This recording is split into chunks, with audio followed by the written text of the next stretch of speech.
చిన్నపిల్లల విషయానికి వస్తే చిన్నపిల్లలు చిప్స్ కానీ ఆ కుర్కురే కానీ లేదంటే ఆ soft drinks cool drinks chocolates ఏవి బిస్కెట్స్ అవన్నీ అడుగుతుంటారు.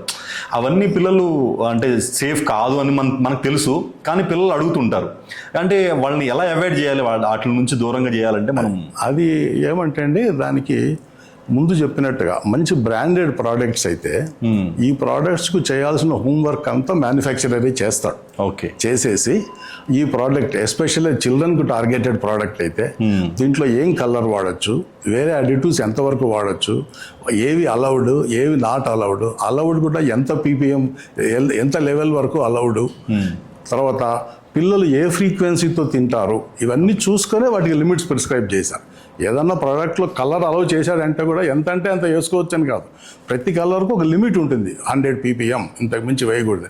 అది ఎట్లా వచ్చిందంటే ఆ రెగ్యులేటరీ అథారిటీ దానికి అవసరమైన రీసెర్చ్ చేసేసారు ఆల్రెడీ. ఓకే, పిల్లలు రోజుకు 2 చాక్లెట్లు తప్పున వారానికి ఒక రోజు తిన్నారంటే ఆ కలర్ ఎంత వాళ్ళ బాడీలోకి పోతుంది, అది వాళ్ళకి ఎంత హార్మ్ఫుల్, అది చూసే వాళ్ళ లిమిట్స్ ప్రిస్క్రైబ్ చేస్తారు. ఈ హోంవర్క్ అంతా వాళ్ళు చేశారు.